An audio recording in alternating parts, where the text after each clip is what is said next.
All right, so today at lunch, I was going for a 30-minute walk, which I'm trying to incorporate more during the week cardio because I find it hard to do because I like lifting weights, but I don't like doing cardio, especially when I'm on a limited time. I'd rather do something that I feel is more constructive. But while I was walking today, for some crazy reason, I decided to watch an according to Nicole video. It's not her most recent one, and she's not my favorite YouTuber. She feels too entitled. And as I was listening to her talk about the convenience is killing us, that we're spending too much money on living beyond our means, what I kept hearing was people are too tired. They don't have time. They're forced into the convenience of fast food and DoorDash. Because when I hear Nicole speak, I feel like she's speaking from the perspective of someone that was living during my when I was a little kid, when you only had to work 40 hours, when people took actual vacations, when food tasted good at fast food places. We don't eat fast food because we want to, it's because we have to. Once you get home from your exhausting job, like I did, I got off of work about 45 minutes ago. And guess what? I don't get to come home and relax.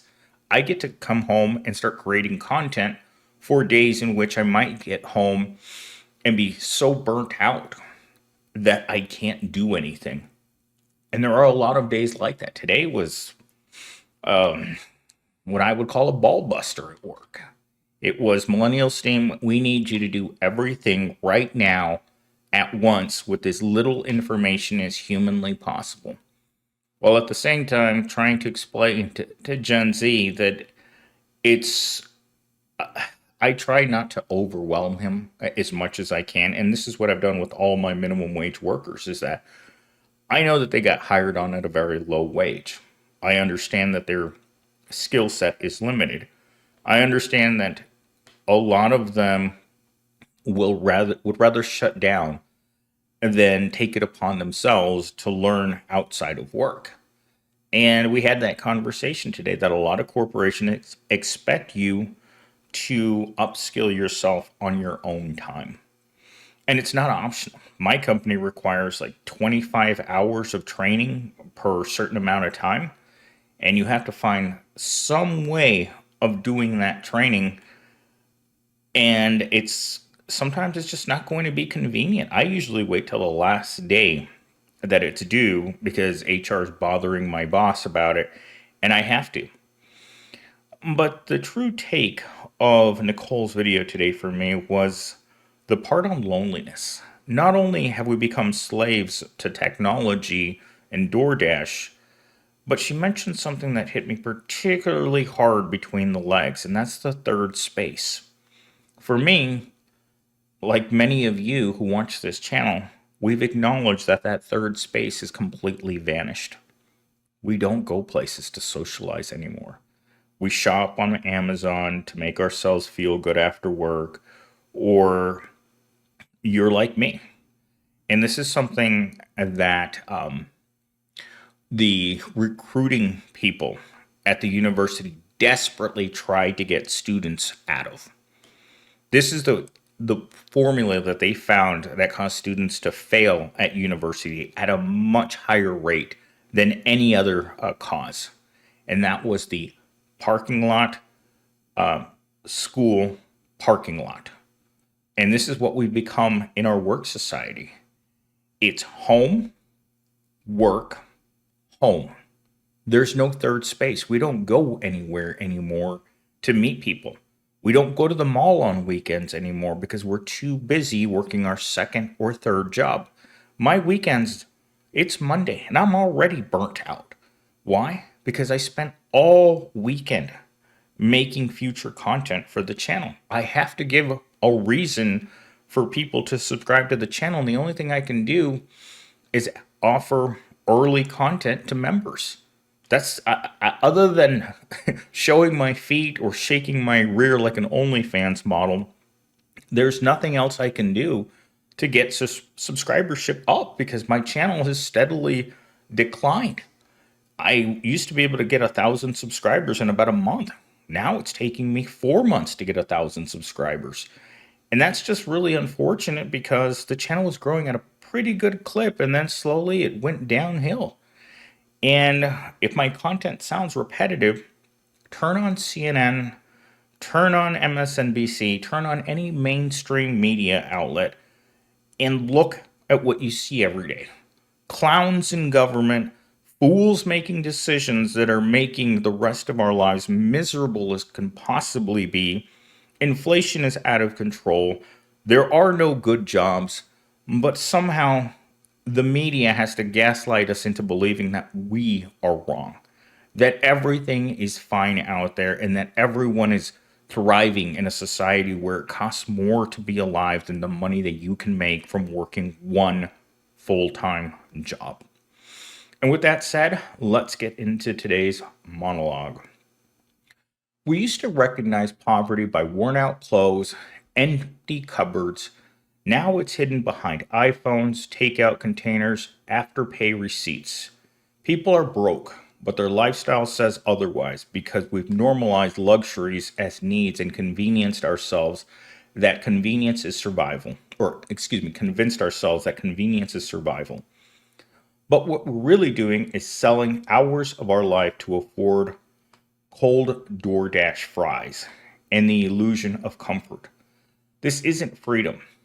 It's just poverty wearing designer sweatpants. Oh, that's pretty good.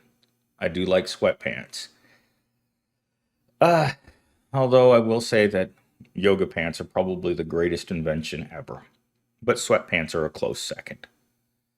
And I probably need to start reading these introductions before, at least to go through the words, because sometimes my brain is really tired.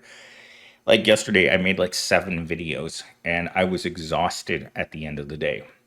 Today, I am exhausted after work, and I can tell tomorrow's going to be even worse than today because there's a lot of uncertainty now in the tech department since we lost one of our own. And one of the guys was telling me today, and he didn't want me to talk in the parking lot. There's a lot of conversations happening in this company where people are not talking through normal channels.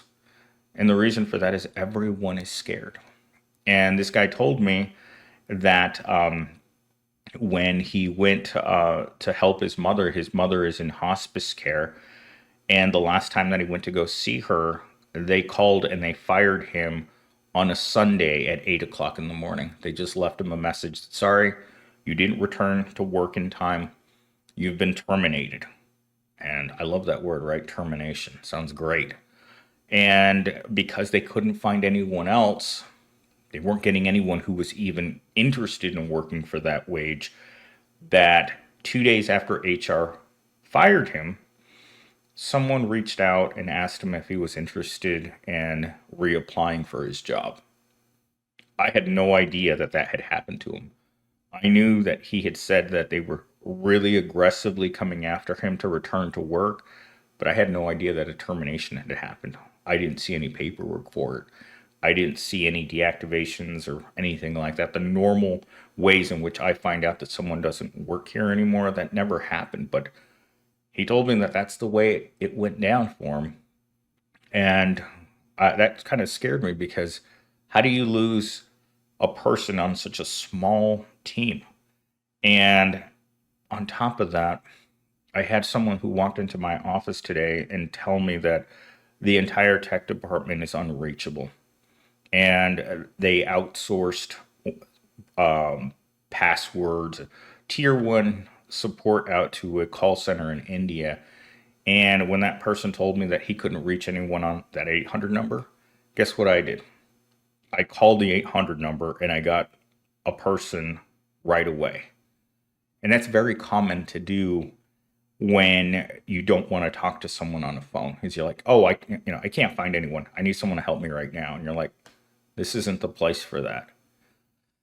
Okay, but I'm off on a ton of tangents, and I need to focus on my three talking points now.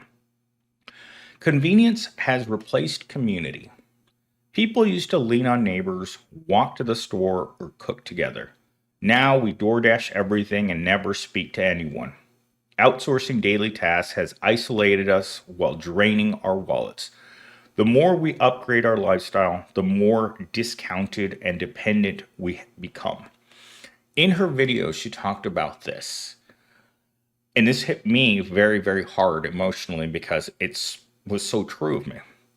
So, as you well know, I've been too poor to afford a car my entire life. So, I've had to take the bus, walk, or ride a bike everywhere for the past 20 years. I've never had the convenience of being able to go to the grocery store and buy bottled water in a large pack. That's just never been possible for me because you can't carry anything you can't put in your backpack, you're not going to buy. And so my life was always limited to what I could carry on my own back. Very homeless like. And I remember that one of my managers when I worked at Walmart would tell me that I looked poor every single day because I rode a bike and I wore a backpack everywhere I went. And looking back at it now, I didn't realize how terrible, how poor I really looked because I was in such a deep survival mode my entire life that I just didn't have time to assess my general appearance. Now that I look around at my new plants, my bookshelves, my living room, my couch, I look at all of this stuff. Last night, when I finished putting together my living room the way that I wanted to, I looked at the room and I felt like I didn't belong here. That's how bad my life has been. My life has been a mat on the floor and a toilet. And every time I mention that, that's the way I've lived my whole life. Sleeping on the floor, and my only furniture was a toilet. That's how bad my entire life's been. That's why I feel like I can make these videos comfortably. But there was one particular time where she said that she was riding the bus in high school and that she had to take two buses and walk to get to the grocery store. And that reminded me of what it was like to get out of work on a Friday evening, broke as hell, having no place to go, renting a room in a house that I didn't want to be in. For most of my life, it has always been places where I didn't want to live, with people I didn't know, people who I didn't talk to, people who I only saw or spoke to once a month when the rent was due. But that whole idea of someday of going back to riding the bus just because it's something you've done so much in your life. And I'll tell you guys this much. I keep a bus pass in my backpack, on my person, in my wallet, everywhere I go just in case. That's probably PTSD on my part. It's always needing to know. I dream about that bus pass. When I get lost in my dreams, I think about riding the bus and that bus pass that's going to bring me back home. And the sad part is when I have those types of dreams or that exact same dream, because I have a lot of dreams that are the same dream. I have a lot of repetitive dreams. But I'll tell you this much. Ever since I bought my car, I stopped riding my bike almost entirely. And even if I have to go across the street, I get in my car because I don't want to get burnt by the sun while riding my bike. I don't want to have to be inconvenienced when I drive to the Kroger's and it's right there.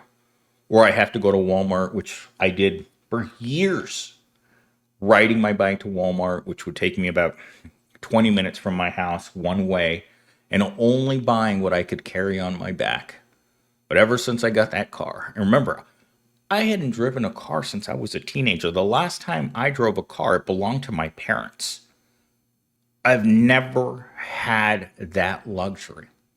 But the second I had it, I couldn't imagine going back. If I knew right now how much my life was going to change just by having a car, I would have bought a car. I would have made it my life's purpose to buy a car. Instead of buying a mountain bike, I would have bought a car with that money.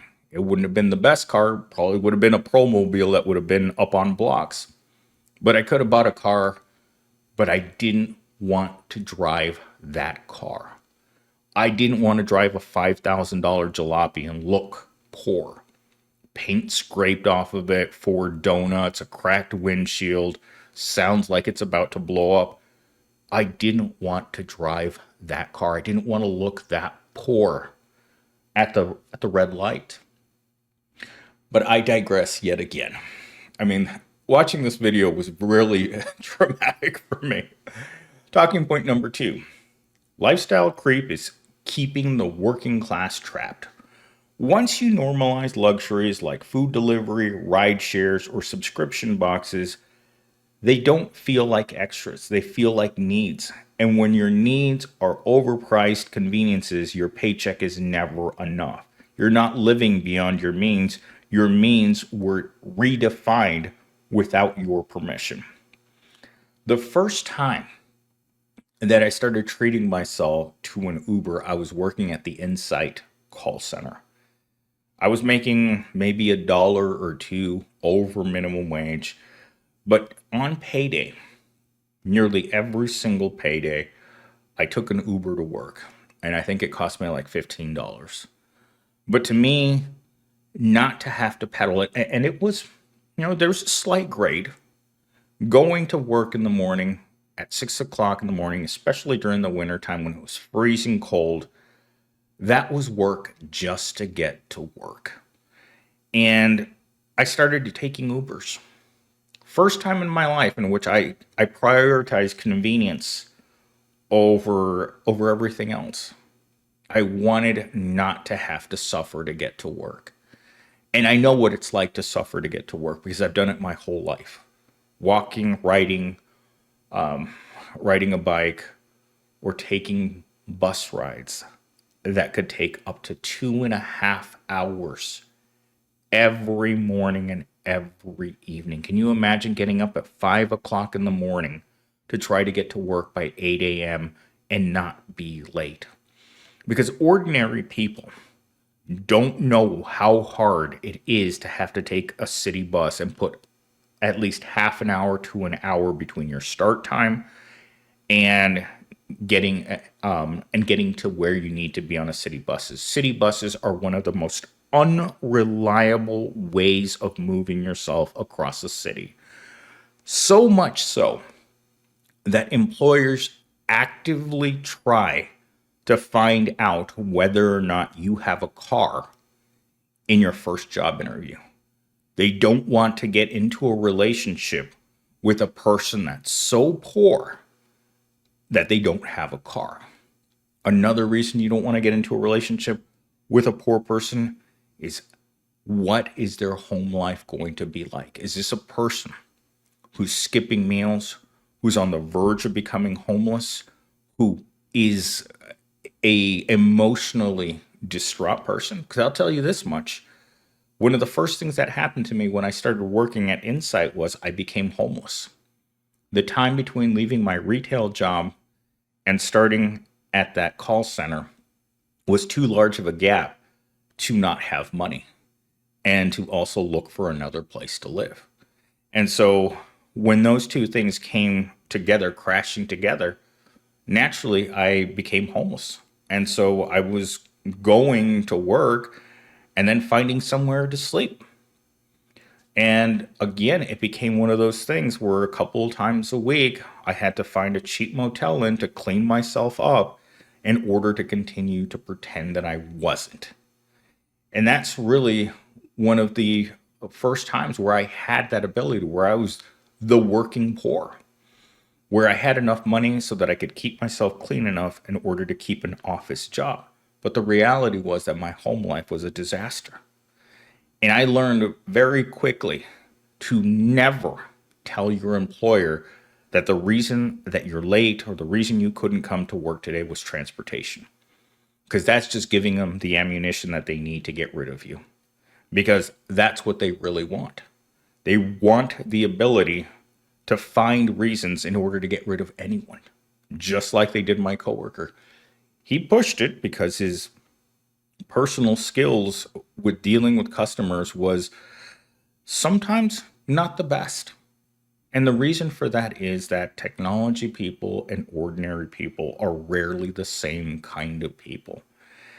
And today, while I was talking to this coworker, I had a person that works in HR who I had never met. This is how I met her for the first time. The school president was talking to a person I'd never seen before in the parking lot, and I walked up and I said to the campus president, to the office president, he's the administrative guy. I said to him, "Hey, what's going on out here?" And then I looked at the lady, and then I remembered seeing a thumbnail picture, something literally the size of your thumb. And I looked at her and I was like, "Hey, is that you?" And she's like, "I don't know you." And I was like, "Okay, you know what? I'm on my way to go do an errand for work, and if that's the way that you want to play this, then okay." And then the office president says to her, "Hey, that's Millennial's team." Holy crap! You guys should have seen the look on her face. She jumped out of her shoes and grabbed me and gave me a monster hug, and I was like, "Whoa, that was quite the change in behavior." But whatever they were talking about, again, like I said at the beginning of the video, things are getting a little strange at work because of the tide of the way that this corporation is changing. So I walked out into the parking lot two more times throughout the day, and her and the president were thick as thieves out there talking about things that involved executives, that involved people far, far up the food chain, much higher up than myself.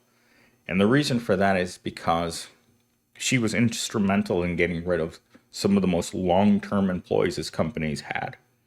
And you can't talk about those things.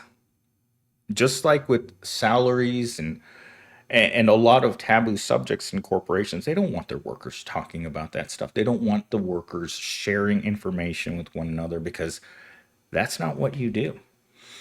But with that said, I'm going to read my last talking point out loud just really quick.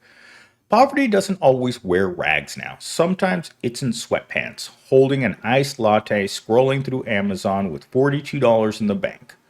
We've glamorized comfort so well that even broke people live like they're rich until the rent's due.